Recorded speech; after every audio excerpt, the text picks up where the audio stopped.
Maintenant que nous savons un peu mieux où nous mettons les pieds, il va falloir installer ce fameux Node.js pour commencer à l'utiliser. Pour installer Node.js, il faut d'abord récupérer le fichier d'installation à l'adresse que vous pouvez voir à l'écran et qui se trouve également en ressources de cette session vidéo. Vous trouverez toujours deux versions de Node.js disponibles en même temps. Alors, pas de panique, c'est plus simple que ça en a l'air. Voici les explications. La première version proposée est LTS, cela signifie Long Term Support, et en gros, c'est la version la plus stable avec laquelle vous pouvez démarrer un nouveau projet. En effet, Node.js nous indique tout simplement que c'est cette version qui sera viable le plus longtemps à l'avenir. Et la deuxième version actuelle correspond à la dernière version de Node.js disponible. C'est très pratique pour tester les dernières fonctionnalités tendances de cette technologie, mais malheureusement cette version peut subir des modifications et être encore adaptée avant d'être complètement prête. Ne prenons donc pas de risque et partons sur la version LTS. Vous remarquerez aussi que Node.js a automatiquement détecté que je suis sur macOS pour mes développements, car il me propose téléchargement pour macOS.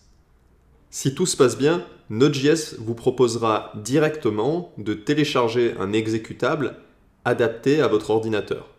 Une fois que vous aurez téléchargé et exécuté l'exécutable, justement, suivez les instructions qui s'affichent à l'écran et laissez les valeurs par défaut proposées. Cela fera largement l'affaire pour nos premiers développements.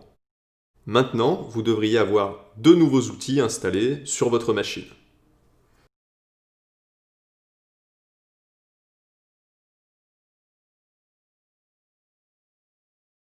En fait, je ne vous ai pas tout dit, mais je vais me rattraper tout de suite. Lorsque vous installez Node.js, vous installez deux éléments distincts. Node.js, bien sûr, qui permet d'exécuter du code JavaScript côté serveur, mais également NPM ou Node Package Manager, qui permet d'installer et de gérer les dépendances de paquets JavaScript. Et nous allons en avoir besoin puisque Express.js n'est rien d'autre qu'un paquet JavaScript comme un autre. D'ailleurs, nous allons vérifier tout de suite que Node.js et NPM sont correctement installés sur notre poste de travail en affichant la version respective de chacun de ces outils depuis un terminal. Exécutez donc les commandes node-v et npm-v.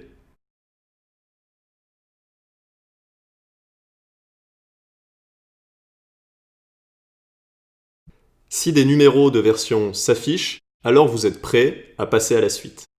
Aussi, si vous ne savez pas comment ouvrir un terminal, eh bien sous Windows, tapez la commande Windows plus R, puis CMD et enfin la touche Entrée.